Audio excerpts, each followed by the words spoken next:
Let's get right to President Biden, because he's saying right now he's not walking back anything, even though the White House has spent the last 48 hours doing exactly that.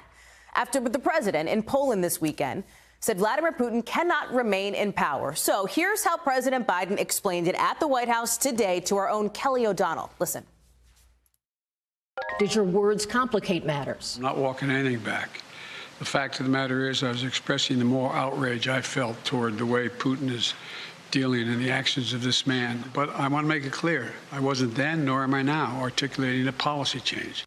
Okay, personal opinion, not a policy change. That's what's going down in Washington. As overseas in Ukraine, people are getting more and more worried Russia's going to try to split the country in two. That's because what Moscow says isn't matching what its military does. Look at this map. They're claiming they're only going to focus this war on the Donbas region. That's all the way to the right side of your screen there. You see it labeled Luhansk and Donetsk, right, in the red. But that doesn't match up what we're seeing in Kharkiv, a little further north, where folks are going underground to avoid getting bombed. Or in Mariupol to the south, where officials say 90% of houses are destroyed. 160,000 people are trapped there, basically. Or even in Lviv, a city way out west, closer to Poland, that's avoided a lot of the worst, but is now seeing its own share of shelling. But there are some good signs for Ukraine in this war. They say they've recaptured Irpin, a city just outside of Kyiv that got hit hard. A senior U.S. defense official can't confirm that, but they are saying Russia's not even trying to advance on Kyiv, the Ukrainian capital, anymore. We're going to get to Hallie in Ukraine for an update in just a minute, but I want to bring in Mike Memoli at the White House. And, Mom, you know, we talked about this, Memoli. This is really such a fine line. The difference between the personal beliefs that President Biden is talking about, and by the way, a speech delivered on a huge world stage, and then official U.S. policy here, because this is a comment that the Kremlin described as alarming, basically, that they believe that the White House was calling for regime change. I will just say this. I've talked to experts who said Putin's thought for years the U.S. was out to get him. That's exactly why this is so problematic. Now, you heard the president as he was pressed repeatedly by reporters about whether this will complicate things, what he was really trying to convey, that he was contextualizing this by saying he was speaking directly to the Russian people. That was the context in which he was making this statement.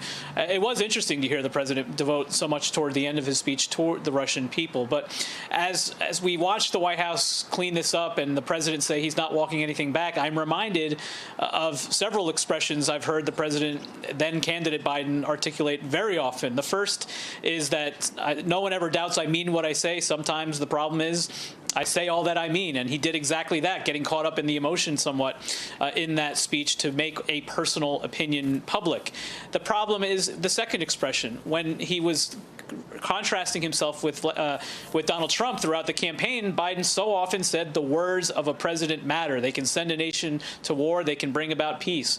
Presidents, frankly, don't really get to express personal opinions without there being consequences, and that's part of what's driving so much of the reaction to what he said on Saturday. Is it your sense, based on the reporting that you're doing, Mike, that he is right, that this will not complicate matters diplomatically? Because just yesterday, you know, the French president, Emmanuel Macron, says he wouldn't have used the words that President Biden used.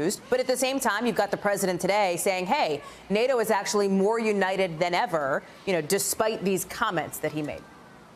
Yeah, I think it really comes down to whether anything at this point could be seen as truly escalatory on the part of Vladimir Putin. The U.S. has done everything it can short of a no-fly zone to try to aid the Ukrainians, to try to provide them with all the defensive weaponry they can, without triggering what the line is the U.S. has feared, in which they would be engaged themselves. But I think what the president said also during that news conference today was quite striking, which is he doesn't care what Vladimir Putin thinks. That's not what we've been hearing from the White House so often, which is that so many of these moves are calculated based on what they think would provoke Vladimir Putin. But I think it might speak to a view within the White House that Putin, this battle that he's been waging now for more than a month, has sort of hit more than a stalemate, that we're starting to see some drawback in terms of the Russian position. And maybe this is a position of strength that the president is speaking from.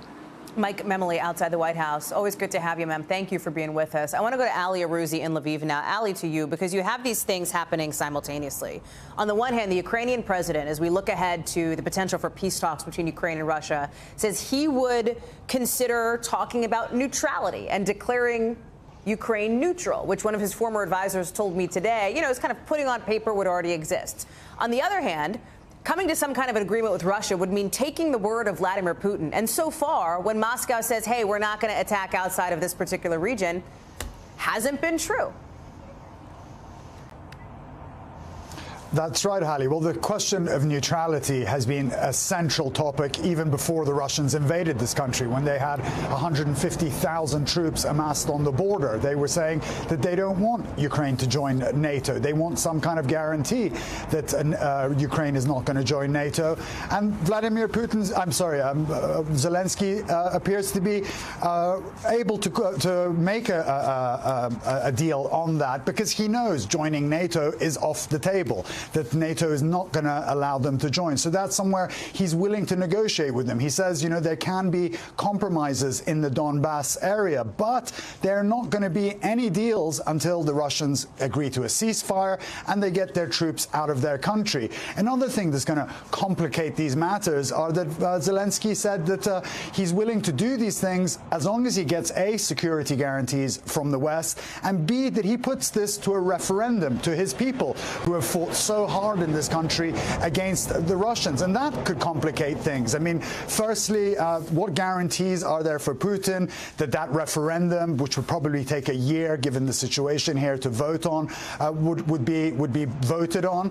And secondly, Zelensky also gave him a sort of a veiled warning. He said, if we don't come to some sort of an agreement with Putin, then the next president, who will be younger, who will be less flexible than him, may not honor any of those guarantees. So this may be the best time to get out of it. But Putin is showing no signs of backing down on this war. His foreign minister, Sergei Lavrov, said that it was just too early for Putin to talk to Zelensky. So Putin is obviously in no mood right now to talk peace with the Ukrainians, and he seems to be pushing forward with his war, even though it's been such a botched effort on the Eastern Front. And it is creating such a deep-seated animosity, right, from the Ukrainians that I know that you're talking to all around the country, but especially in Lviv. I heard one colleague describe it recently as a sense of psychological security where you are that was shattered in some ways just this weekend when Russia took aim at a fuel depot that is not too far from where you are. And let me just remind people, if we can pull up that map, Lviv's close to Poland, right? Lviv is one of the places that people from the eastern part of the country were trying to get away from the fighting and the violence. Hallie. That's right. And Lviv has seen a series of attacks right now. About 3 weeks ago, about 35 miles out of Lviv, just between Lviv and the Polish border, they hit a military training base. They killed 35 people there, and that was the worst attack. Then a couple of weeks ago, they hit an aircraft maintenance facility where the Ukrainians were keeping their aging MiGs. And then this weekend, this was the closest hit to Lviv. It was just 2 miles from where I'm standing, and they hit that fuel depot and they destroyed it with long-range precision missiles that were launched from the sea. And the Russians are saying that they did that because they didn't want that fuel to get to the Eastern Front where the Ukrainians are fighting. And as you mentioned, that has made people here in Lviv anxious, nervous. I wouldn't say the peace is shattered here, but the security is certainly punctured. We spoke to a whole bunch of people yesterday, and they gave us their opinion of what's happening here in Lviv and how dangerous it might be. Let's take a listen to what they had to say. It was scary because you never know where the bomb would go. I would like to believe that it would not be somewhere here in the center, but it's not far from here. It was just a question of time when it will start here. I believe that there is no safe place in Ukraine anymore. And people here wonder, how long will Lviv remain a sanctuary, a refuge for the people that are flowing in here from the battered east? One of those one lady we spoke to there had left Lviv because of she felt insecure here. She was in Poland, and then she came back 2 days before those missiles struck, and that was just too much for her. She wasn't going to take the chance, and she's heading back to Poland tomorrow. So that really does give you the sense of insecurity that people have here in their own country. Ali Arouzi, thank you so much for bringing us the perspective of what it's like on the ground where you are in Ukraine. Appreciate it. Turning now to some news here out of Washington, and a bunch of headlines on January 6th and the Select Committee investigating what happened at the Capitol. That committee is set to meet really soon, and in fact, just maybe an hour or two tonight.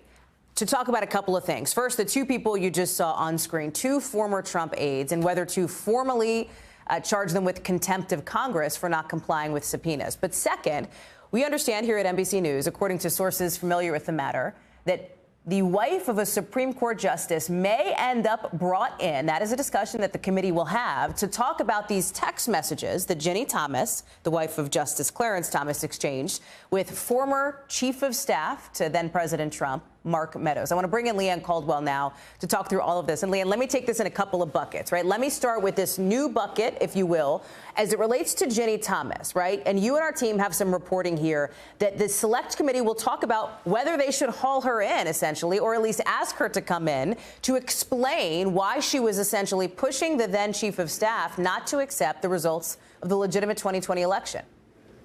Yeah, that's right, Hallie. So they're going to have a closed-door conversation tonight as a full committee to determine the next steps.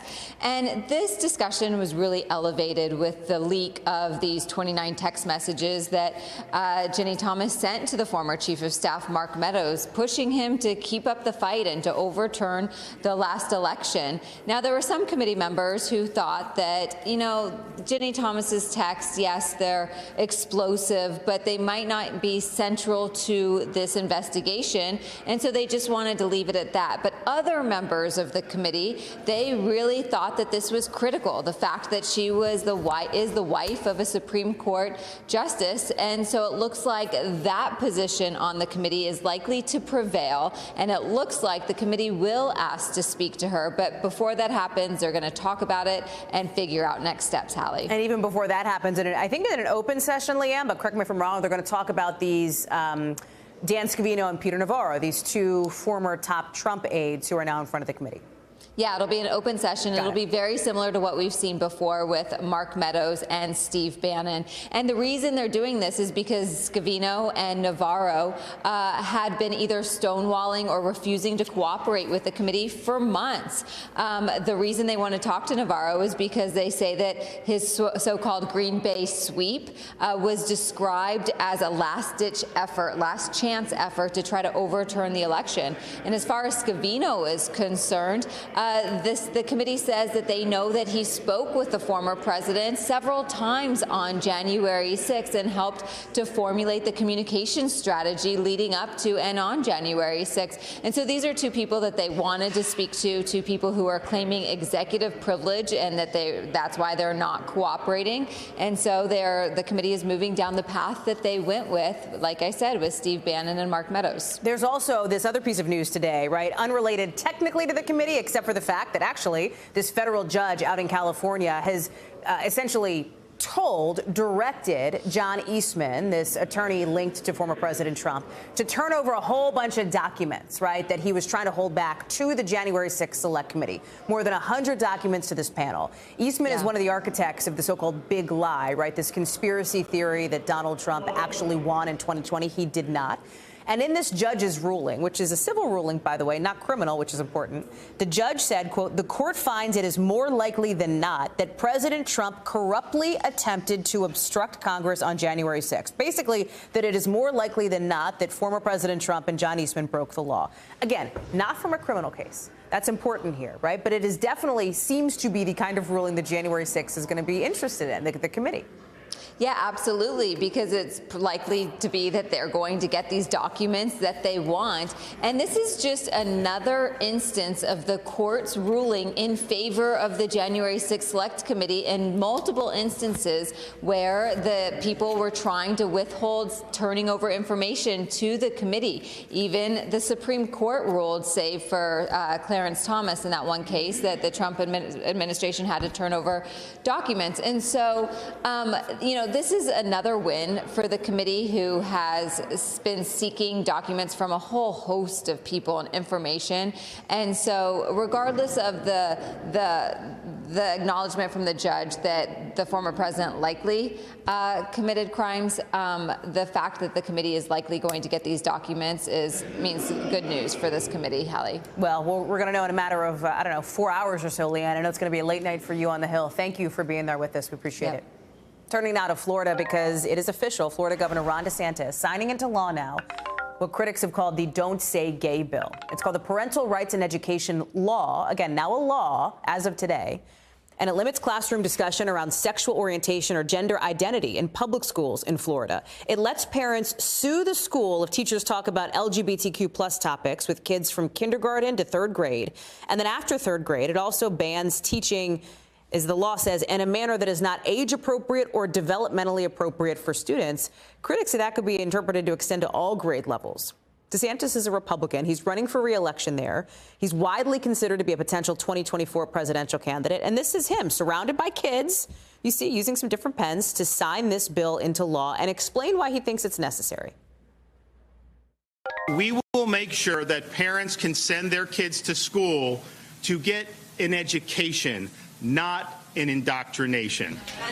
I want to bring in Sam Brock now live from Florida. And Sam, to remind folks, this was a hugely controversial proposal when it came up in the Florida state legislature. It remains a controversial now law. We had seen widespread protests against it from students in some schools in Florida. The governor has said, and supporters of the bill have said, this actually gives parents more responsibility and more agency over the conversations with their kids. What's been the reaction today in Florida? So, Hallie, first of all, we know thousands of students across the state of Florida for the last couple of weeks have been protesting just this. And you have to ask yourself the question, anytime there's a piece of legislation that's new, what is it accomplishing? What's the problem that's being solved here? And I guess the implication would be the problem that's being solved, according to the sponsors of this bill, is that there are too many kids in classrooms right now that are exposed to conversations about sexual orientation and gender identity and are changing their sexual orientation or how they see their gender.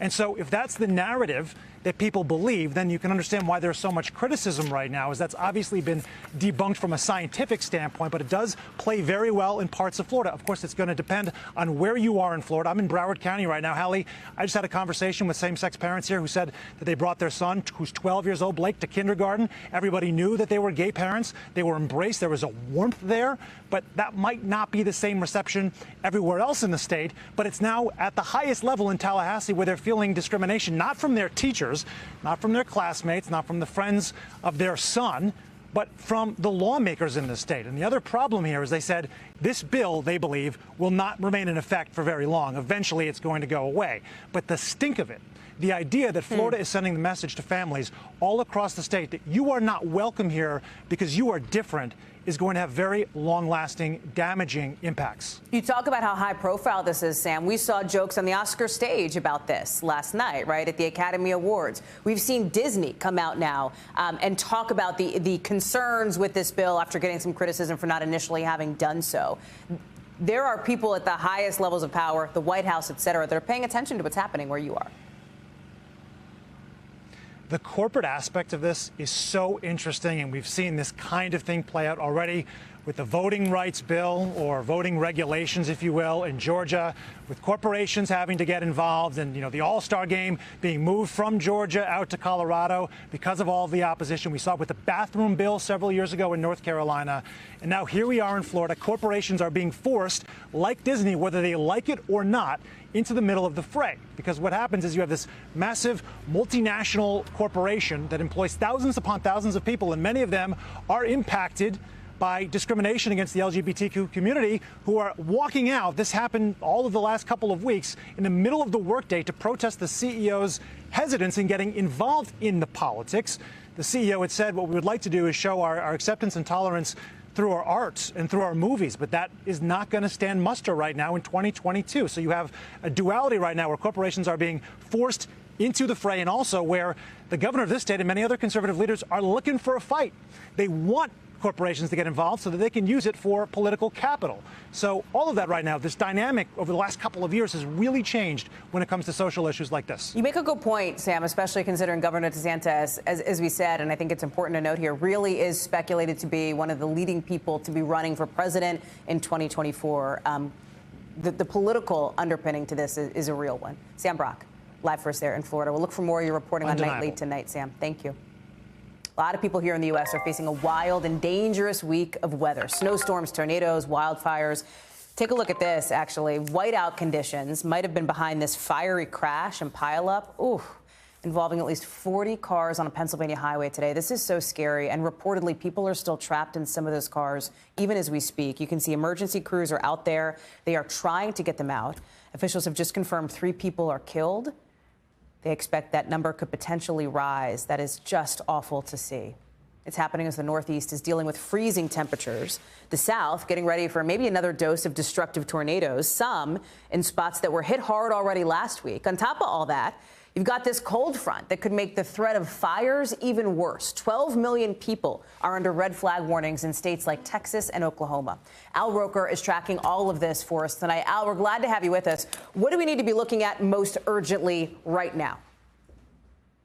Well, right now, we're talking about the Northeast is under literally the big chill. And this that pileup you showed, Hallie, is lake effect snow from almost 400 miles away. As we look at the radar, you can see these snow squalls, some of them 600 miles long, coming from Lake Huron across Lake Erie, Lake Ontario, and streaming their way across parts of Pennsylvania, on into New Jersey, New York State.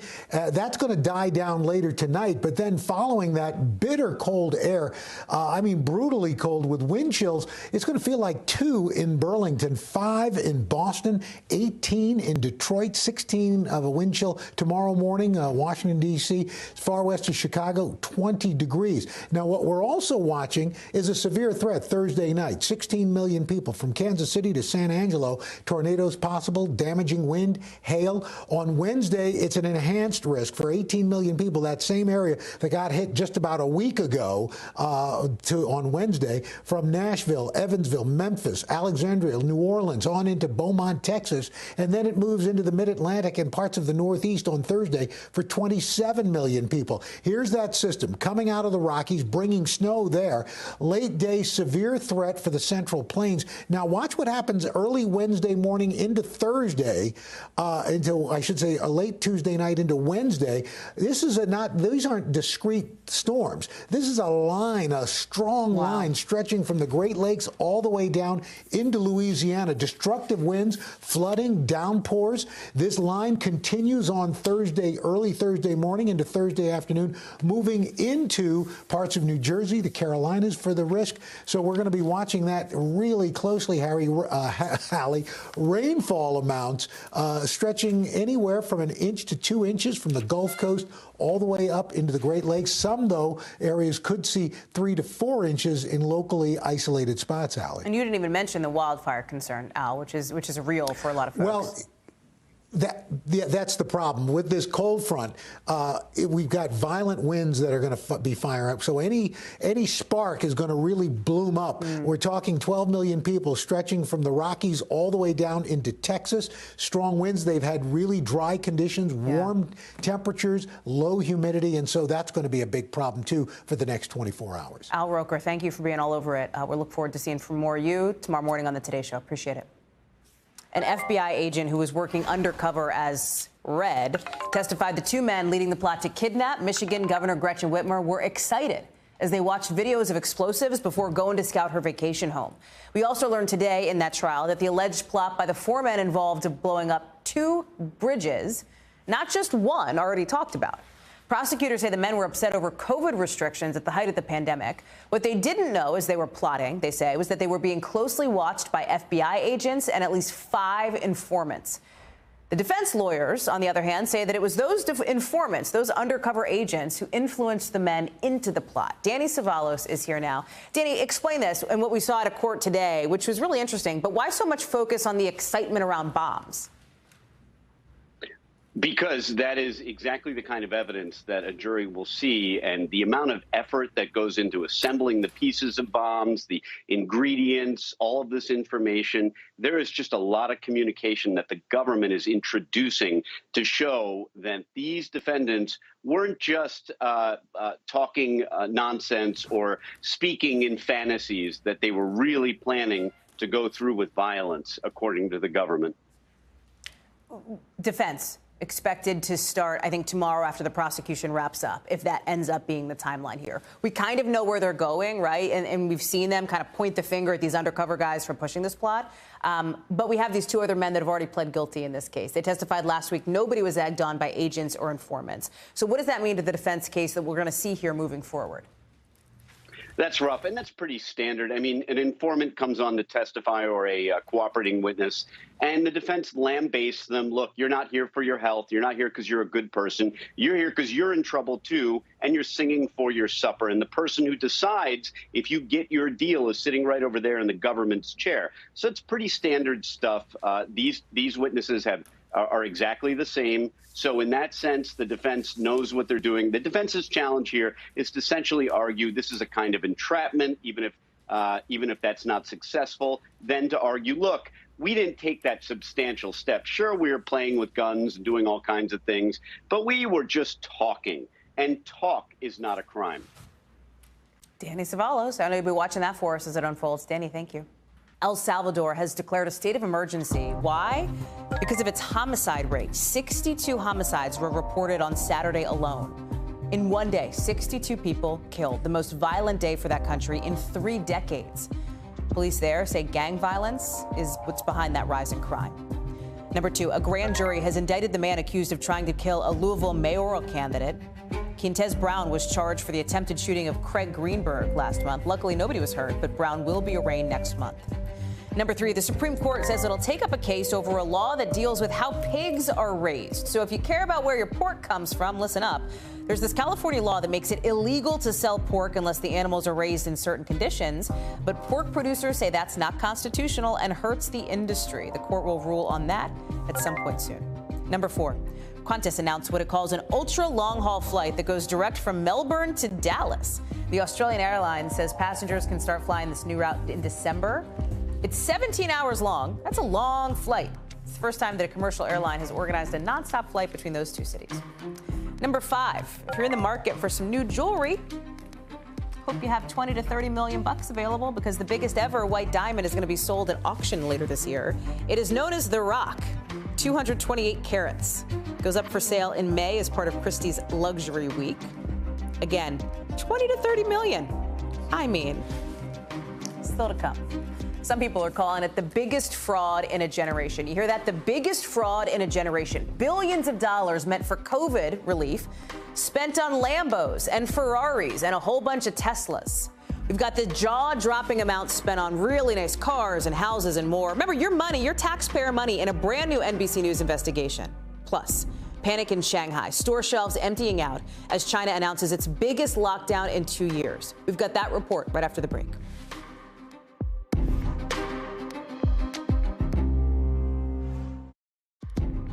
Your health's important to you, right? But a new NBC News investigation finds it may not be as important to the place you go for care. We're going to explain in tonight's original in just a bit. But first, China's biggest COVID lockdown in 2 years is happening now in Shanghai. And boy, is it looking a lot like 2020 again. When the virus first broke out here in the U.S., there were fights in the grocery stores over toilet paper. Remember that? Now, stores in Shanghai are packed with panicked shoppers and empty shelves. Because of China's zero COVID policy has leaders locking down the city as it's dealing with the biggest outbreak there since the start of the pandemic. Locking down a city of 26 million people. That's a lot of people in this big hub for international finance, for international business. Janice Mackey-Freyer is in Beijing for us tonight, following what this all means.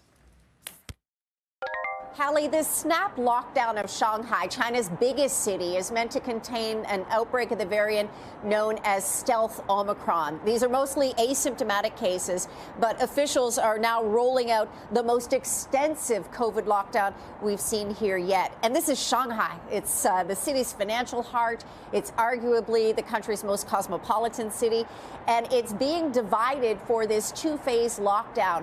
The eastern part of the city will undergo mass testing. testing, and later in the week, the western part of the city will have mass testing as well. And in the meantime, nothing's moving. Public transit has been shut down, businesses have been closed, highways and tunnels have limited traffic, and people are being told to stay at home. And in some cases, they're not being given the choice because neighborhoods where there have been a confirmed case have been blocked off with metal barricades. And this is sparking a degree of panic buying. We've seen videos on social media here showing not only long lineups at supermarkets, but people fighting over food, these chaotic scenes where store shelves have been stripped bare. There have been 2 indoor stadiums and an exhibition center that have been converted into mass isolation facilities for people who are asymptomatic or who have mild symptoms. And there's a lot of health concerns being sparked there with having thousands of slightly sick people in the same place at the same time. When we talk about the case numbers, Hallie, it's not a huge number when compared to the rest of the world, not in Shanghai or any other part of China for that matter. But this is a zero COVID country. The same tools have been used since the early days of the pandemic. We're 2 years into it now, and people are weary of these restrictions. On Saturday, officials in Shanghai denied that there was going to be a lockdown. They even punished people for, quote, spreading rumors, and then announced this 2-phase plan on Sunday. And it's impacting millions of lives. It's going to impact the economy with manufacturing, shipping, everything affected in the coming days. And with mass testing, there's the expectation that the case numbers are going to go even higher, which is sparking some concern. There will be even wider measures to stick to this zero COVID policy that many argue just isn't sustainable anymore. Hallie? Our thanks to Janice Mackey-Frayer for that. American companies, by the way, are already feeling the effect of this lockdown. Tesla has a Shanghai factory, and that is shutting down now for 4 days. This is a factory responsible for half of Tesla's global production, basically half of what Tesla makes and then sells last year.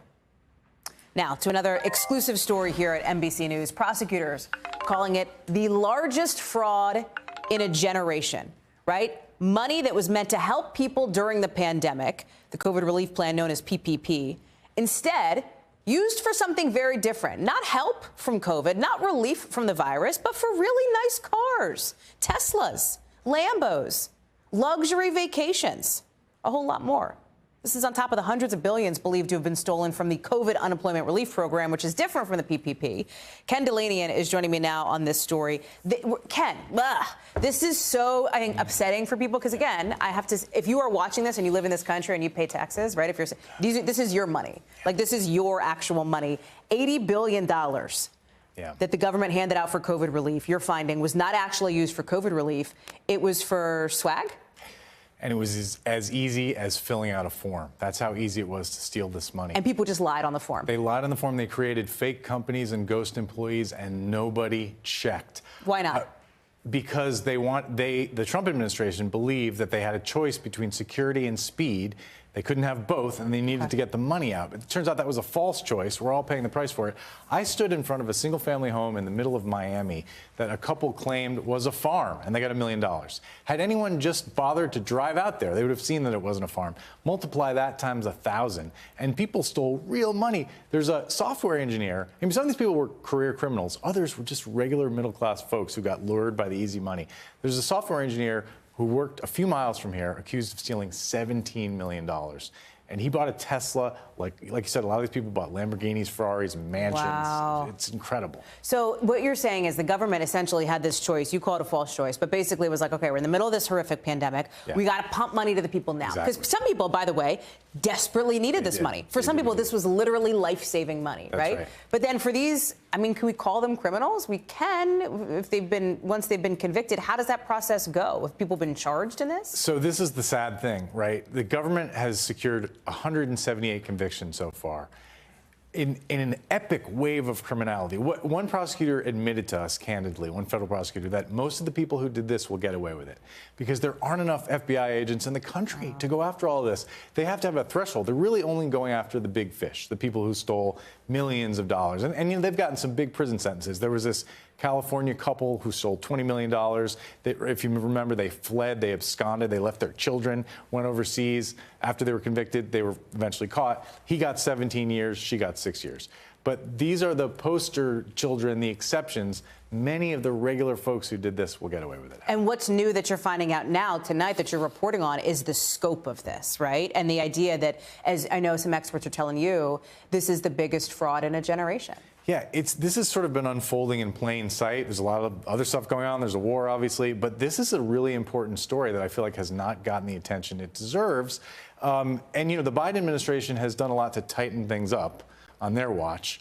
But, you know, meaning for security, for like money that goes out from the government now. You got to actually prove you need the help. Okay. But as you mentioned, there's this whole other fraud with unemployment.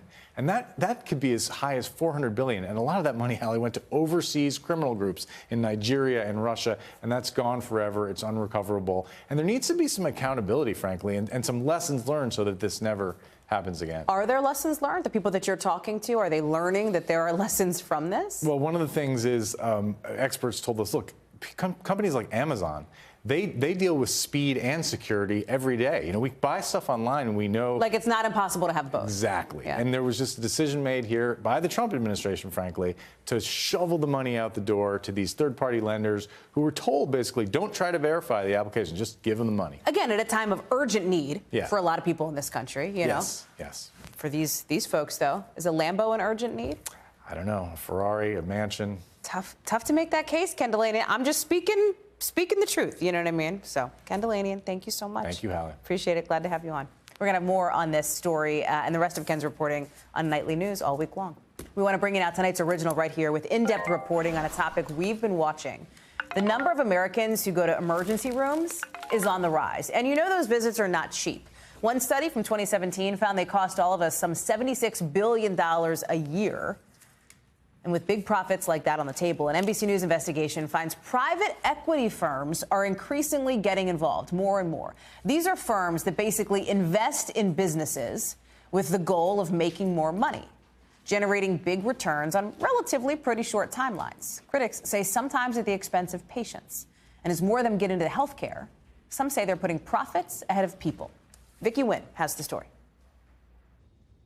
Dr. Ray Brevant has dedicated his life to service as an Army surgeon and emergency room doctor. I took an oath to protect patients to the best I could. After he left the Army, Brevant took a job as medical director of the ER at Overland Park Regional Medical Center in Kansas. It was 2012, and soon after, he began raising concerns. I felt that they were prioritizing metrics over quality of care. He says by 2014, staff was stretched thin when an expansion project doubled the hospital's capacity, and the private equity-backed firm in charge of handling staff refused to add more doctors. It's a growing complaint across the country. Doctors and nurses concerned profits are put ahead of patients as more private equity firms take over healthcare groups. Today, it's estimated over 40% of the nation's emergency departments are overseen by for-profit staffing companies, all of them owned by private equity.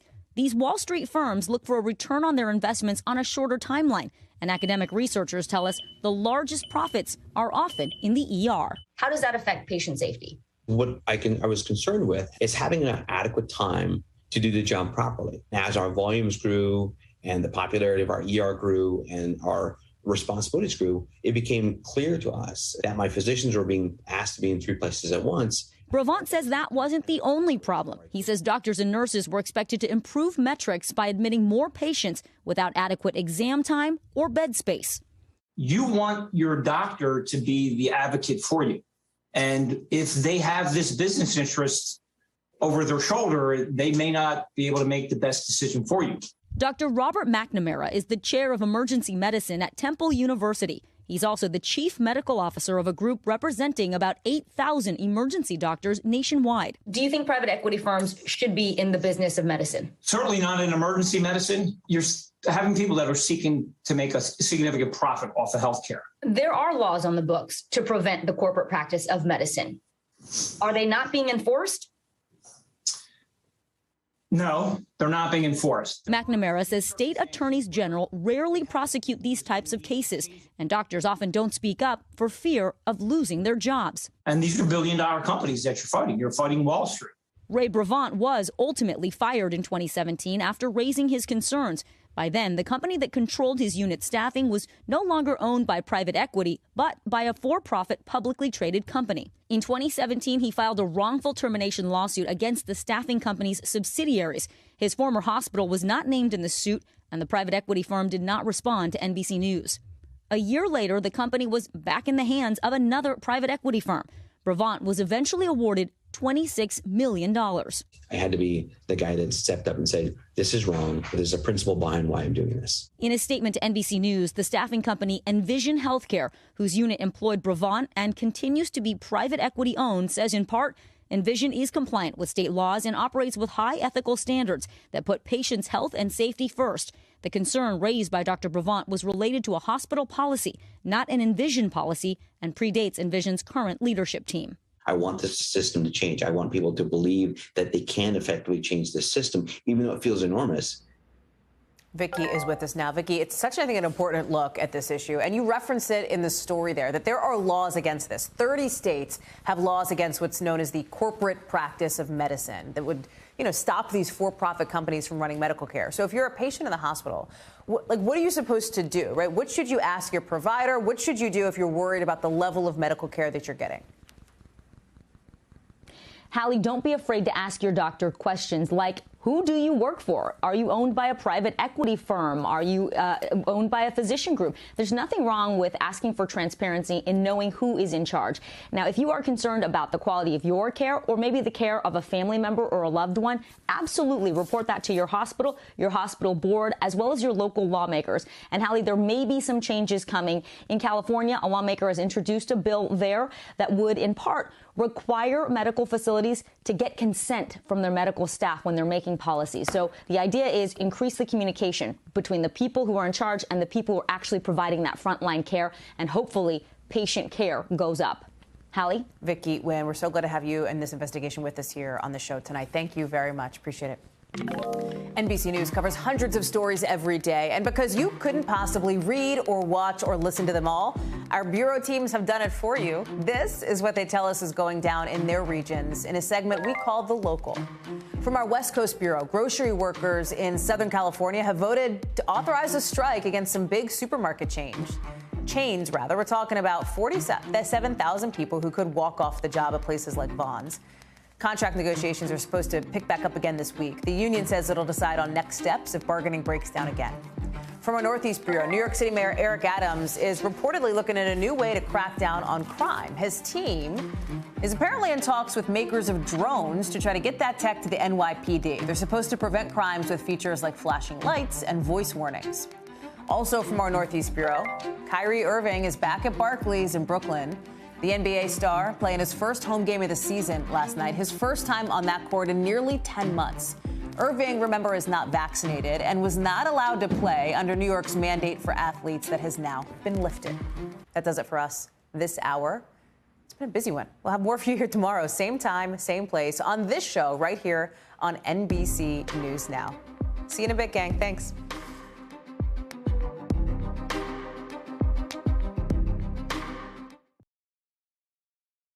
Thanks for watching our YouTube channel. Follow today's top stories and breaking news by downloading the NBC News app.